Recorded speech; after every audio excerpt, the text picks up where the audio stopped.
Lena, let's call off the wedding. My fiancé Ezra Lee stood before me, his factory supervisor's uniform impeccably pressed, his brow slightly furrowed. The face I once loved deeply now filled me with waves of nausea. 2 weeks ago, Myra was harassed by some thugs at the branch factory. The doctor said her constitution is weak. An abortion would kill her. I must marry her. He raised his eyes, his gaze resolute, immersed in his own heroic rescue fantasy. If I don't marry her, how will she survive? The memory was like a knife, brutally stabbing into my heart. In my past life, when I heard these words, I cried my heart out, clutching his sleeve desperately, refusing to let go. The wedding proceeded as planned.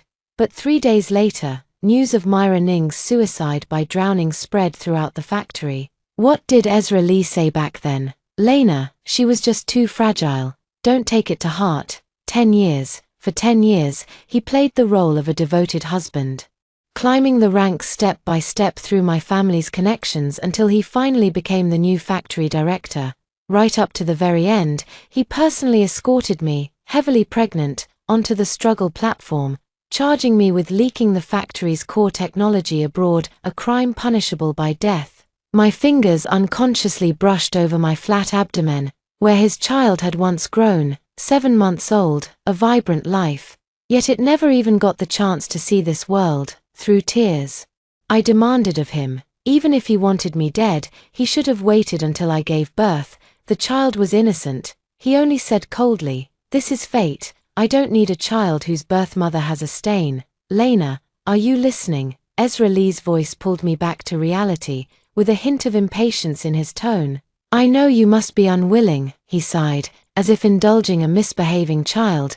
But don't you bear some responsibility for Myra ending up like this? I almost burst into laughter, my chest churning with overwhelming hatred. What responsibility do I bear? I heard my own voice, cold as ice. If you hadn't suddenly returned from the countryside and exposed Myra's background, how could she have made a mistake due to excessive grief and been transferred to the branch factory?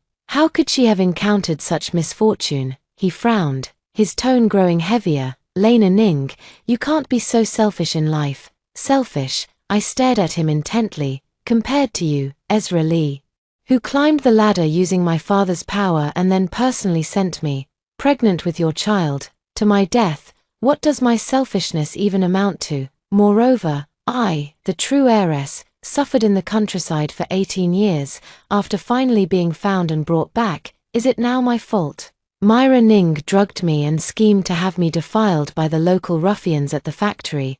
Is that also my fault? So what are you implying? I asked softly, the corner of my lips curling slightly.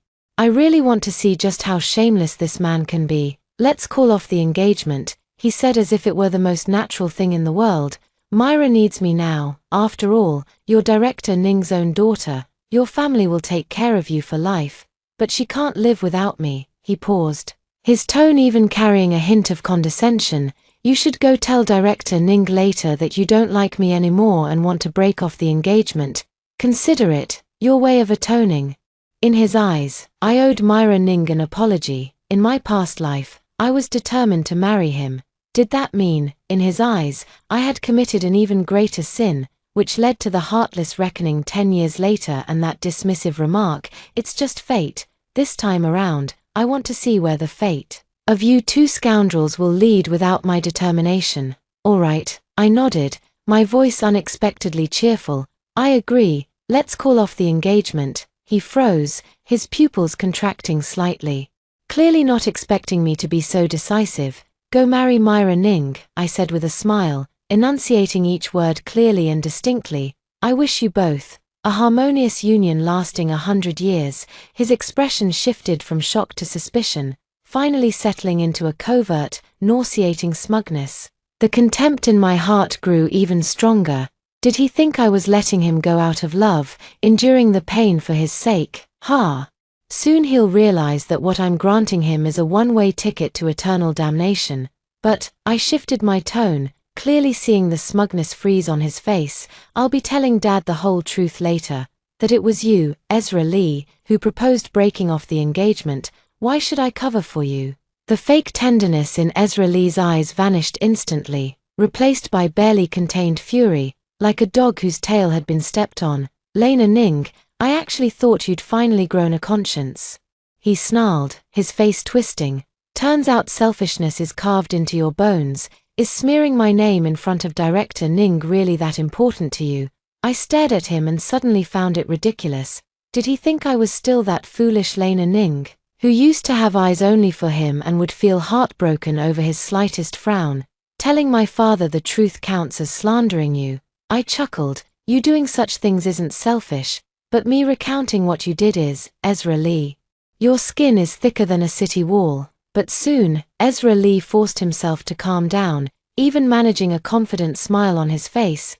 Go ahead and say whatever you want. He leisurely adjusted the collar of his work uniform. As for whether director Ning's reaction will be as you hope, we'll see. With that, he turned and walked away, his back as straight as a pine tree. No, my heart suddenly skipped a beat, and a chill ran down my spine. Ezra Lee has always been cautious and cunning, caring most about his reputation and future prospects. Otherwise, in his past life, he wouldn't have put on an act for a full decade, waiting until he became the new factory director and his power was firmly secured before finally striking me down. Given his nature, it's impossible for him to be so indifferent about me going to find my father, unless he already has something to rely on. I clenched my fists, my nails digging deep into my palms, the sharp pain forcing me to stay calm. I must find father first, but I had only taken a few steps when I ran into the factory office messenger hurrying toward me. Comrade Ning, he said in a hushed voice, his expression unusually grave, the factory director just received a notice to attend an emergency production meeting in the capital. He won't be back for 2 days. My whole body stiffened, and my blood seemed to freeze in an instant. In my past life, father had clearly cancelled all meetings and social engagements just so he could personally oversee my wedding and witness my happiness. But now, he was suddenly called away by an urgent meeting. This sudden change, could Ezra Lee also be? But I quickly dismissed this absurd thought. In my past life, we shared a bed for 10 years. I knew his every move, every subtle expression, down to my bones. When we met just now, his demeanor, tone, and even the habitual gesture of frowning were exactly the same as in his previous life at this time. If it were him who had been reborn, he would never react like this. He would be more meticulous and better at acting. Lost in thought, familiar footsteps echoed from the end of the corridor. Lena, my brother, dressed in a white lab coat, looked at me with a furrowed brow, his eyes filled with concern. Mom died during childbirth when I was born, which is why my brother became a doctor. He's also the one who cares for me the most in this family. It's about Ezra Lee, isn't it? He submitted an application yesterday to bring Myra Ning back from the branch factory. It's changed again. The course of events has once again deviated from the trajectory of my previous life. I was going to reject it outright. My brother's voice was barely above a whisper, laced with suppressed anger. But he produced an official certificate from the clinic, stating that Myra Ning had suddenly fallen seriously ill there and needed immediate treatment at the main factory hospital. Sick, not earlier, not later, but just a few days before Ezra Lee was about to break off the engagement and marry her.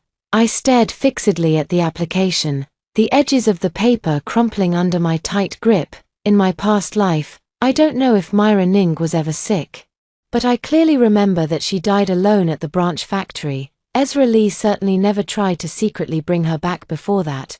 Brother, my voice tightened slightly, the unease in my heart growing stronger. This matter, it's very suspicious. My brother cut me off decisively. I noticed something was off with Ezra Lee 2 months ago and advised you to reconsider the wedding date. But you at the time, he trailed off, but I didn't need to ask to know. The me who hadn't been reborn, the me who was blinded by love, must have stubbornly believed my brother was overthinking it. I probably even had a huge fight with him over Ezra Lee. Breaking his heart, my brother took a deep breath and pulled out another copy of a lab report. The paper trembled slightly between his slender fingers. This is the pregnancy test report that just came in this morning. His voice was as cold as ice. Myra Ning, 6 weeks pregnant, 6 weeks. Ezra Lee had just claimed she was harassed by thugs half a month ago. Yet this report in black and white shows she's already 6 weeks pregnant, and just a month and a half ago, Ezra Lee happened to be away from the factory for 3 full days under the pretext of attending regional training. I stared fixedly at the report, my fingertips turning cold. 2 years ago, when I had just been brought back to the Ning family from the countryside. There was clearly no ambiguity between Ezra Lee and Myra Ning that went beyond sibling affection. They had grown up together in the staff compound since childhood, their relationship so pure that even my father and brother could see it clearly. That was precisely why, when Ezra Lee showed his fervent pursuit of me, the family nodded in approval without hesitation. But now, most likely, this child is Ezra Lee's. My brother's voice was like a sharp knife, cruelly slicing open the bloody reality and stabbing into my already scarred heart. As I listened to my brother analyze the child's biological father, a dense, suffocating pain welled up in my heart. The previous life ended so tragically that I had long understood the special place Myra Ning held in Ezra Lee's heart. Little did I know that during these 2 years of our passionate love, he had already been entangled in such a filthy and despicable affair with this woman. 2 years ago, Myra Ning drugged me shortly after I returned to the Ning family, plotting to have me ruined by a local ruffian so that my reputation would be destroyed, leaving me with no choice but to hastily marry the man she had arranged for me. In that corner of the factory, the dull thud of Ezra Lee's leather shoe kicking the metal barrel as he knocked the ruffian away became, for a time, the clearest salvation in my life. Later, everyone in the factory said that Ezra Lee only treated Myra Ning as an immature little sister. While his heart was deeply devoted to me, I had just returned to the city and couldn't keep up with the production schedule, so he arrived at the workshop 2 hours early every day, simplifying complex part diagrams and operation procedures into small cards I could understand. Once during an emergency night shift repair, the few cards he hastily handed me still carried the warmth from his palms. He had drawn them for me stroke by stroke, leaning over the cold lathe under the dim workshop light. That's why in my past life, even when Ezra Lee said he wanted to break off our engagement to marry Myra Ning, I naively believed it was just his reluctance to hurt his little sister. But it turned out he had already betrayed me long ago. I closed my eyes, forcibly suppressing the surging hatred and nausea. When I opened them again, my gaze was icy clear. Myra Ning's gestational weeks and Ezra Lee's full of holes lies are the sharpest blades to tear off their hypocritical masks. But before I could even act, vicious rumors about me had already begun buzzing through the employee housing complex like flies. Have you heard? The biological daughter the Ning family just got back. What a cruel heart she has. Not only did she force Myra to transfer to a branch factory, but she even, exactly, my cousin, who's a doctor, saw it with her own eyes. Myra was covered in injuries. Poor thing. TSK, a sparrow suddenly flying onto a high branch forgets its place. What disgraceful behavior. Ezra Lee is such a good man, even gave up his engagement to the factory director's daughter to save someone. Now that's a real man. The malicious gossip spread like wildfire overnight, reaching every corner of the staff compound. In the cafeteria, the usually cheerful auntie who served meals deliberately snorted loudly when I came to get my food today. She turned her head to whisper something to the person next to her, her eyes like venomous needles piercing through me. My brother was so furious that he slammed the table during the factory meeting. What kind of person my sister is? None of you have the right to gossip about her here, but his strong defense only fueled the rumors further. See, Dr. Ning is so protective of his biological sister that he's turned a blind eye. No wonder poor Myra has suffered so much. Dr. Ning is young and impulsive, blinded by blood ties. But Director Ning might be different. After all, Myra is the daughter he raised for 18 years. There's real affection there. Exactly. When the old man returns from the capital and learns about this mess, who knows how heartbroken he'll be for Myra. Ezra Lee barged into the Ning family's small building with Myra Ning, who appeared too fragile to take care of herself, while the courtyard was packed with employees' family members who had rushed over upon hearing the news to watch the spectacle.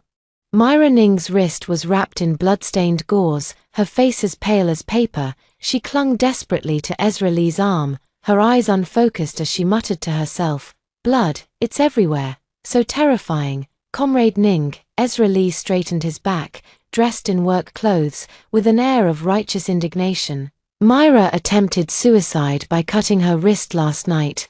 The doctor said if she had been brought in half an hour later, she wouldn't have made it." I stood under the corridor, a barely perceptible sneer tugging at the corner of my lips. My brother rushed over from the factory hospital, his white coat still stained with blood from treating a worker's wound. He frowned as he glanced at Myra Ning's wrist, then suddenly reached out and precisely grasped her pulse point. "Brother." Myra Ning screamed and struggled like a startled rabbit, but her brother's iron-like grip held her firmly in place, leaving her unable to move. Her brother frowned, his expression focused and grave. Seeing this, Myra Ning rolled her eyes and seized the opportunity. She abruptly tore off the bandage on her wrist, revealing a hideous and terrifying wound, from which blood gushed out eagerly. Blood, blood, so much blood. My pupils constricted abruptly. This woman, who had always been delicate and would complain of exhaustion from carrying a thermos, actually went to such extreme lengths to achieve her goal. "Ezra." She swayed and collapsed weakly into Ezra Lee's broad embrace. "I dreamed of those street thugs. They came for me again." "Ah!" The increasingly shrill scream pierced the eardrums, causing physical pain. In the courtyard, several soft-hearted family members couldn't hold back their tears, all beginning to criticize the Ning family's heartlessness. "Let Myra go home to recover." Ezra Lee seized the moment to shout righteously, "No matter what. The Ning family wouldn't be so cruel as to drive their own daughter, raised for 18 years, to her death, would they?" These words were like a spark landing in a pot of boiling oil, intensifying the murmurs and pointing fingers of the onlooking crowd. "Let her stay." At that moment, I suddenly spoke up, my voice cutting clearly through all the noise. Brother looked at me in surprise, his eyes filled with confusion and concern. He must have been thinking, how could this malicious impostor be worthy of stepping through the Ning family's threshold even one more time? But I quietly squeezed his palm, signaling him to relax. "I know it all too well in my heart. In my past life, when I was accused of leaking the factory's secrets to foreign countries, those gloating voices still ring sharply in my ears to this day. She's just a wild child raised in the countryside. Her thinking was never pure to begin with." Exactly.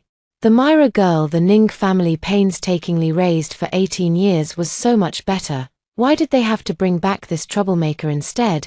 The entire staff compound is now buzzing about how ruthless I am, having driven Myra Ning into a corner. If I were to refuse her outright, wouldn't that just confirm these rumors, giving them more ammunition to attack me and the Ning family? Moreover, I stared at the gruesome wound on Myra Ning's wrist, a cold glint flashing in my eyes.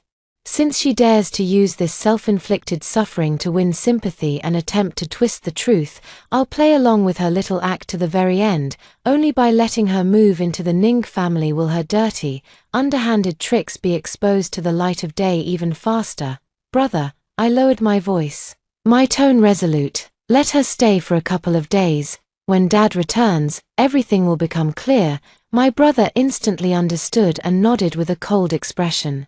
A fleeting glint of triumph flashed in Myra Ning's eyes, but she quickly resumed her pitiful act, shrinking further into Ezra Lee's embrace. Watching her disgusting display of hypocrisy, I sneered inwardly, "Myra Ning, your best days are yet to come." That evening, when Ezra Lee came to see me, he still carried the cloying scent of snow cream from Myra Ning's room, so overpowering it nearly made me sick. "Lena," his voice was hoarse, his eyes rimmed with red. "I haven't slept a wink these past few nights. Every time I close my eyes, all I see is your bright laughter. I should be too ashamed to face you, but I truly can't live without you." I recoiled in disgust from his attempt to grab my hand, my tone laced with icy sarcasm. "Director Lee, if you say these words to Myra Ning, she might shed a few crocodile tears of emotion, but don't bother with me. I find it filthy, the child in Myra's belly." He paused for a moment before resuming his hypocritical performance. "Once she gives birth, I'll send her away immediately. We can still." I could no longer endure his shameless, repulsive act. The fury bottled up over 2 lifetimes erupted at this moment. and I raised my hand to deliver a fierce slap across his face. "Ezra Lee, have you no shame? How despicable can you be?" I glared at him, my voice trembling with rage. "When I was devoted to you heart and soul, you took me for granted. Toying with me like a fool in the palm of your hand, now that I don't want you anymore, you've suddenly learned to wag your tail." A vivid red handprint quickly emerged on his ashen face, his eyes filled with wounded disbelief. "Even if you hadn't called off the engagement," I stared fixedly at his quivering eyelashes, enunciating each word sharply, "with all the filthy business between you and Myra Ning, I should have cut ties with you long ago. Did you break off the engagement and marry her just to save her? Ezra Lee, with so many struggling female workers across the country, why don't you just marry them all and save each one?" As soon as the words fell, a sharp sound of shattering glass suddenly echoed through the corridor. Myra Ning stood under the moonlight, a shattered glass and a puddle of water at her feet. She stared fixedly at Ezra Lee, her lips trembling too much to speak. Under the moonlight, Myra Ning's face was contorted like a vengeful ghost that had just returned from hell. At last, she realized that the so-called marriage she had schemed so hard to steal was nothing but a self-deceiving joke. Ezra Lee entangled with her merely because he craved the warmth she willingly offered. Agreeing to marry her was only for the sake of the flesh in her womb that could carry on his family line. But the moment he realized I had completely abandoned him, he panicked. He even shamelessly came crawling back, begging for my forgiveness. Despite contradicting his own words, the man she had staked everything on, even her reputation, turned out to be such a despicable, spineless coward. I snorted coldly, turned my head, and walked away, leaving the messy space to that pair of illicit lovers. Turning the corner of the corridor, I didn't go far but stopped by the wall. Myra Ning's voice was filled with resentment and venom. "What's so great about her, Lena Ning? She's just a country bumpkin who grew up in the countryside. 18 years of love between us. Yet the moment she appeared, you couldn't wait to set your eyes on her. What, now that you've used my womb to leave your seed, you're crawling back to her?" Ezra Lee remained silent as a stone, letting Myra Ning vent her hysteria. "If I hadn't reminded you 6 months ago, your confidential proposal would have been left in the meeting room. That was serious enough to get you disciplined and ruin your life. I saved you, Ezra Lee, you owe me." Hearing this, the blood in my veins froze instantly. In my past life, I was clearly the one who handled this matter. Ezra Lee was utterly terrified at the time, and it was I who rushed around overnight, pleading with my father's old subordinate to quietly retrieve the proposal he had forgotten in the meeting room, thus preserving his reputation. But in this life, with Myra Ning's reminder, this incident never even happened. Suddenly, everything became clear to me. So that's how it is. No wonder father was called away by a fabricated urgent meeting. No wonder Ezra Lee dared to pick her up so blatantly in advance. "Myra Ning, you bitch, you actually reincarnated back earlier than me. Are you trying to steal a march and completely take over my life? What a pity, what a pity. You died too early in your past life, so you ultimately know too little. Even if you get to live again, you're still a short-sighted fool." The quarreling in the room gradually died down. I sneered and turned back to my own bedroom. Early the next morning, as soon as I stepped out of my room, I heard sobbing coming from Myra Ning's room, like an annoying mosquito. By evening, she accidentally knocked over a basin of water in the hallway, soaking her nightgown. "Sister," she stood trembling at my doorway. My clothes are all soaked. Could I borrow something to change into?"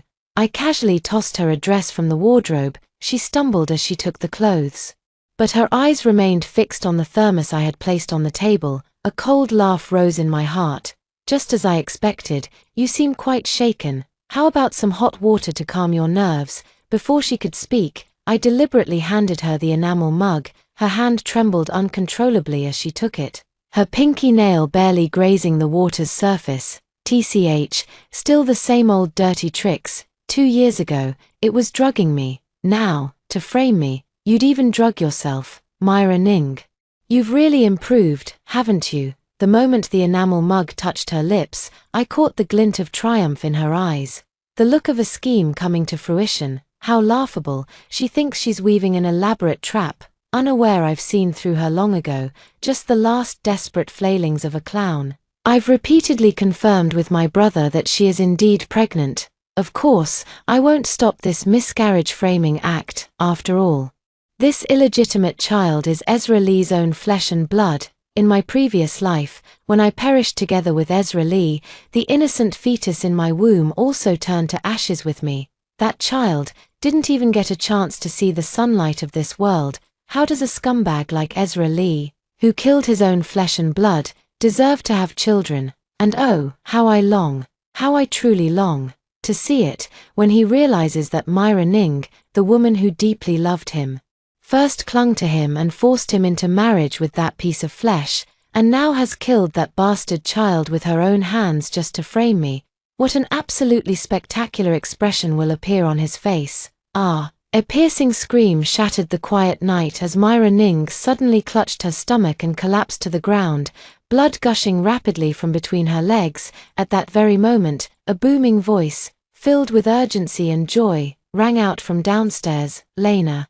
Dad finally made it back. I won't let anything delay sending my precious daughter off to her wedding in grand style. My child, my child." Myra Ning trembled violently, her blood-stained hands clutching desperately at my pant leg. "Sister, do you hate me this much?" Before I could speak, my father rushed forward, covered in dust from his journey. Behind him, Ezra Lee turned deathly pale at the sight of the blood covering the floor.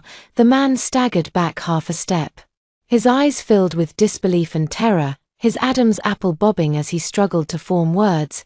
It seems that in this aborted drama, the male lead was truly kept in the dark, completely unaware. Myra Ning was still pouring her heart out, as if clutching at the last straw of hope, desperately rushing toward her father who had just come upstairs.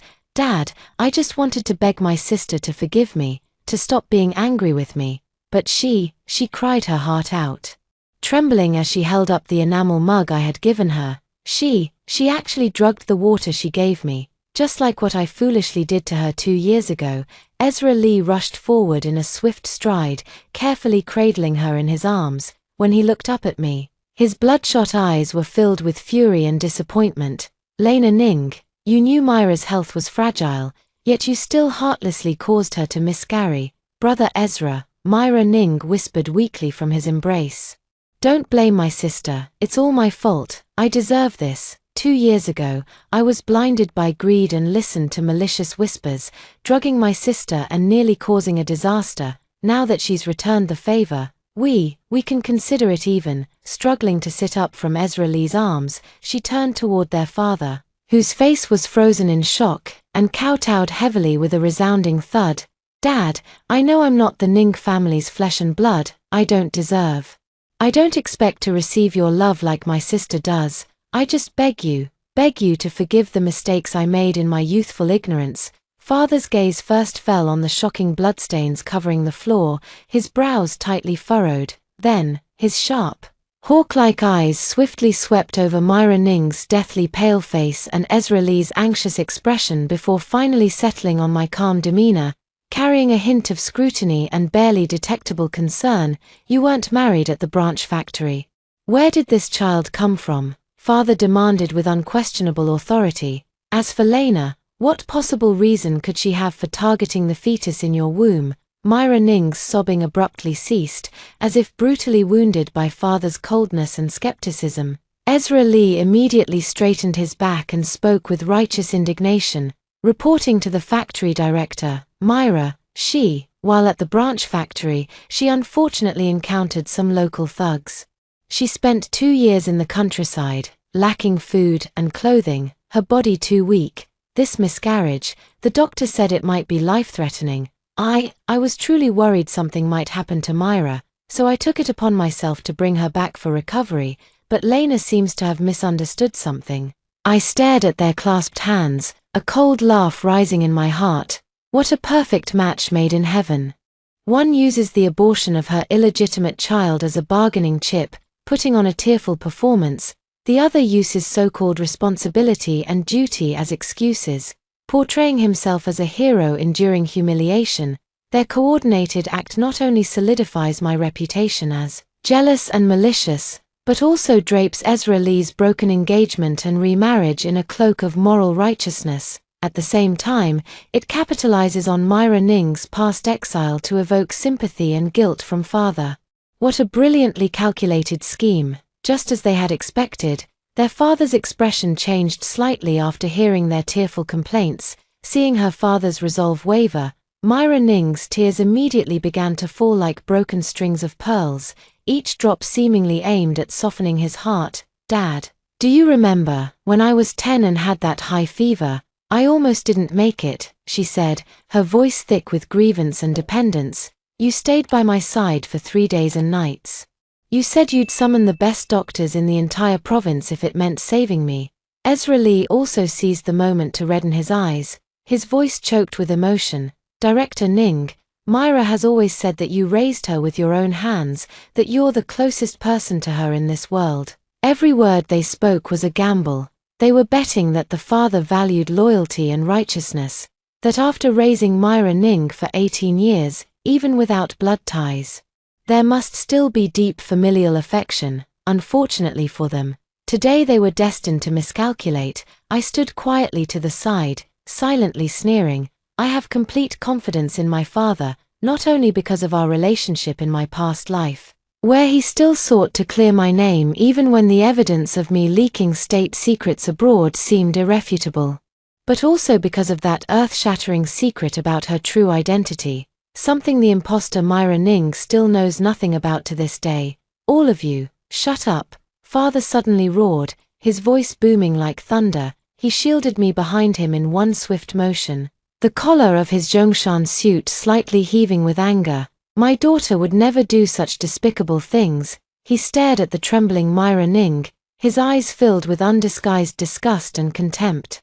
"Lena is of the Ning family's blood. The shameless acts you, an impostor, would stoop to. She would never even consider them, let alone do them." Father and I exchanged a glance, both seeing understanding and trust in each other's eyes. Myra Ning clearly realized there was no possibility of dragging me down with her, but she still seemed to cling to a faint, unrealistic hope, believing that she could at least earn her father's forgiveness. Her face turned deathly pale as she trembled and clutched at her father's pant leg, pleading desperately, "Dad, Dad, when I was brought here, I was just a baby in swaddling clothes. I knew nothing. I was truly innocent." Suddenly, she turned to me, tears streaming down her face like rain on pear blossoms. "Sister, it really wasn't my fault that you were left to wander outside. I swear, in this life and the next, I'm willing to work like an ox or a horse to atone for my sins. Please. Please forgive me, won't you?" At that moment, my brother walked over expressionlessly, carrying a heavy medical kit. He didn't even glance at the two people on the ground, heading straight to our father. "Dad, I've already checked her pulse. Myra Ning is 1.5 months pregnant. It's Ezra Lee's child." Myra Ning's hand, which had been tightly clutching our father's pant leg, suddenly went limp and dropped. The veins on the father's forehead bulged as he suddenly lifted his foot and kicked over the nearby coffee table. "Good, very good. When you stole Lena's identity, you knew nothing. But now, stealing Lena's man, that was entirely your own doing, wasn't it?" He pointed straight at Myra Ning, each word seeming to be forced through clenched teeth. 20 years ago, when your heartless, wicked mother swapped the babies, she should have foreseen this day would come." Myra Ning felt as if struck by lightning. "What? Switched? No, wasn't it a mistake? A mistake? Ha, it was intentional." Her father's voice was filled with rage and regret. "I asked your biological mother to take care of my pregnant wife, but she took advantage of my wife's difficult labor to swap her own bastard child with my precious daughter." All color drained from Myra Ning's face in an instant. "You mentioned the high fever you had at 10. Do you remember what I said next? I've already lost your mother. I can't lose you too. I thought you were her flesh and blood." Ezra Lee's gaze darted back and forth between me and Myra Ning, his arm around her already frozen stiff. My brother sneered and seized the moment to add, "By the way, let me tell you one more thing. Myra Ning, your biological father's surname was also Ning. So you never changed your name, not because we showed you any mercy, but because that was always your name." Myra Ning trembled all over and suddenly let out a crazed scream. No, that's impossible. You're lying, Mom clearly said. Your mother didn't want you to know the truth even in death. Father cut her off, out of respect for 18 years of shared history. I never exposed it. Who knew I'd end up raising such an ungrateful wretch? Dragon begets dragon, phoenix begets phoenix, and the son of a rat will dig holes. Her father couldn't even bear to look at her, disgusted. If your mother could swap babies, you're capable of drugging my daughter. Sent to the branch factory for 2 years of reflection. And what do? Seduce her fiancé, then turn around and frame her. The Ning family raised you for 18 whole years, yet we couldn't wash away the filth in your bones. Ezra Lee's face turned ashen, but he still clung to the last shred of dignity. Trying to speak in his own defense, Director Ning, about this matter, Ezra Lee, her father's gaze was filled with bitter disappointment, as if lamenting his failure to live up to expectations. I must have been blind. Back when you were innovating techniques in the workshop and exceeding production targets for 3 straight months, I thought you were a promising talent with a bright future. Never did I imagine you'd be so bewitched by such trash, Ezra Lee, if you can't even keep your pants on. How do you deserve to be an advanced producer? Ezra Lee's face turned from pale to ashen, then to a deathly gray. Suddenly, he dropped to his knees with a thud and kowtowed heavily several times. Director, I was momentarily confused. That night, I was drugged. I never thought that one time would get her pregnant. Father just looked at him coldly. The elder brother picked up the medical kit and jerked his chin at the two on the ground. I don't care about you two. If you want treatment, go to the factory hospital. Don't dirty my sister's eyes. The lights in the factory's grand hall stung the eyes. I stood at the side of the podium, my gaze sweeping over the sea of workers below. Ezra Lee sat in the most conspicuous spot in the 3rd row, his work uniform impeccably pressed, yet unable to conceal the despair and panic in his eyes. As for Myra Ning, the so-called frail woman Ezra Lee kept insisting would die from a miscarriage. She was now perfectly fine, huddled in a corner. Comrades, my father's voice echoed through the assembly hall. Today's factory-wide meeting is called to clarify some widely circulated and severely distorted rumors within our factory. The venue fell silent instantly, so quiet you could hear a pin drop. I took a deep breath and pulled out the prepared documents from the file folder. This is Comrade Myra Ning's prenatal examination records from the branch factory clinic, I said, holding up the documents to ensure everyone could clearly see the official seal and date, 6 weeks pregnant. With the examination conducted half a month ago, the room erupted in an uproar. According to Comrade Ezra Lee, Myra Ning was bullied by thugs a month ago. I deliberately paused. The timeline doesn't add up. Ezra Lee suddenly stood up, his face turning crimson. Lena Ning, this is a violation of personal privacy. Comrade Ezra Lee, father spoke coldly. Please sit down, mind your words and actions. Ezra Lee's face turned from red to pale, and in the end, he slumped back into his seat dejectedly. I continued to state the facts in a clear and calm voice. Coincidentally, Comrade Ezra Lee happened to go to the region for a 3-day study session a month and a half ago. I pulled out the second document from the file folder. This is his business trip assignment form and train ticket stub, with the destination being the county town where the branch factory is located. The meeting room erupted in chaos, with waves of gasps and exclamations. I clearly saw several female worker representatives from the front rows exchanging looks of disdain and disgust, casting scornful glances at Ezra Lee and Myra Ning. So, the child Comrade Myra Ning is carrying is Comrade Ezra Lee's. The two fabricated the story about her being harassed by thugs to gain sympathy and return to the main factory. My voice was not loud, but it once again silenced the entire room. They had already committed serious misconduct during our engagement. Possibly even earlier. Myra Ning struggled desperately. You're lying. It was clearly those hooligans. Enough. Her father interrupted sharply. Comrades from the Public Security Bureau have already conducted investigations and gathered evidence at your sub-factory and nearby villages. No serious public security incidents occurred during that period.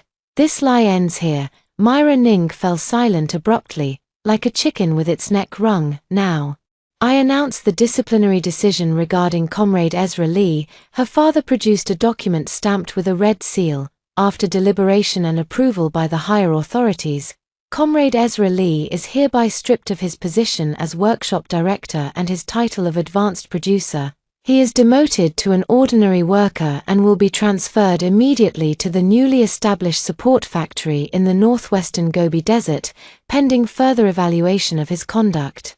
Ezra Lee's face turned ashen, his shoulders trembling slightly beneath his work clothes. He abruptly closed his eyes, as if trying to shut out the voice that was sealing his fate. Meanwhile, Myra Ning slumped in the corner like a pile of mud, her eyes vacant, murmuring something unconsciously under her breath. Suddenly, she turned to Ezra Lee, a glimmer of hope in her eyes. "Brother Ezra, but Ezra Lee avoided her gaze as if she were the plague. I slowly descended from the podium and walked toward Ezra Lee under the gaze of the crowd. "Ezra Lee, you betrayed me, betrayed the Ning family, and ruined your own bright future. All for someone like this," I said softly, ensuring only he could hear. "Was it worth it?" His lips trembled, but not a single word escaped them. I turned and walked toward Myra Ning, whose eyes burned with hatred so intense it felt almost tangible. "Lena Ning," she gnashed her teeth. "Are you satisfied now?" "Not quite." I shook my head with a faint smile. "This is just the beginning. Myra Ning, your real show is yet to come." After the meeting, I timed it perfectly and deliberately bumped into the absent-minded Ezra Lee in the corridor of the factory hospital. "Comrade Lee, here for a follow-up," I feigned concern as I spoke. He looked at me warily. "Lena Ning, what are you up to again?" I simply pulled out another copy of the lab report and handed it to him. "Don't be nervous. I just want you to take a look at this." The paper clearly recorded the drug residue in Myra Ning's body, aconitine. This poisonous herb only grows in the mountain valleys near the branch factory. Who do you think would have easier access to it? Her or me? Impossible. Ezra Lee's voice was hoarse. How could she be so heartless? I watched with satisfaction as his world crumbled before him. Pulling the final sheet from the folder, Dad sent people to investigate where she was sent down this past week.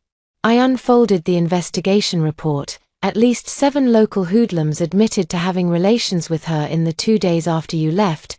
"Comrade Lee, tell me, what are the odds she just happened to get pregnant from that one time with you, to secure her return, to climb onto your privileged branch? She worked much harder than you ever imagined." I leaned closer to his ear. "Now, guess why she could be so ruthless as to abort her own child." Ezra Lee suddenly grabbed my arm, his nails almost digging into my flesh. "You're lying. You must be lying." In his eyes, once brimming with ambition and vigor, now only madness and despair remained, along with a trace of overwhelming hatred from being deceived. "No doubt, Myra Ning's days ahead won't be easy." How ironic. Ezra Lee, this self-proclaimed clever and calculating man, was fooled by the same woman in both of his lifetimes. In his previous life, he destroyed me for the sake of the bastard child in that woman's belly. In this life, he destroyed himself with his own hands. The Ning family disdained dirtying their own hands, but Ezra Lee's sordid deeds had long been spread far and wide. As soon as he arrived at the Gobi Desert in the northwest, he was assigned to dig foundations, enduring wind and sun. Once an advanced producer in the factory, he was now worse off than an ordinary laborer, and it was said he was often cheated out of his work points by the foreman. The factory kept demoting me. And within less than half a year, I went from being a technical backbone to a handyman boiling water and cooking in the workshed. Another 6 months passed, and I learned from my brother about the final fate of those 2 individuals. That afternoon, my brother tossed the workers daily onto the coffee table. In an inconspicuous corner of the social news section was printed a brutal murder case at a construction site. Ezra Lee wanted to divorce Myra Ning. My brother handed me a freshly washed apple, but Myra Ning, armed with evidence of his domestic violence, refused to agree no matter what. The 2 of them tormented each other like this on the Gobi Desert for a year until Ezra Lee couldn't take it anymore and beat her to death with a shovel. Even worse, he buried the body in a sand pile at the construction site, trying to cover up the crime. I took a bite of the crisp, sweet apple, and then, death penalty. After being caught, he confessed quickly, saying he'd rather be shot than see that face again or stay in that godforsaken place any longer. The sunlight streamed through the window, casting dappled patterns on the newspaper, rendering that brief report indistinct under the fragmented light. What a pity. I didn't get to see it with my own eyes. Pity what? Better not to dirty your sight. My elder brother reached out and ruffled my hair. The warm sunlight bathed me, dispelling the last trace of gloom. My new life had only just begun.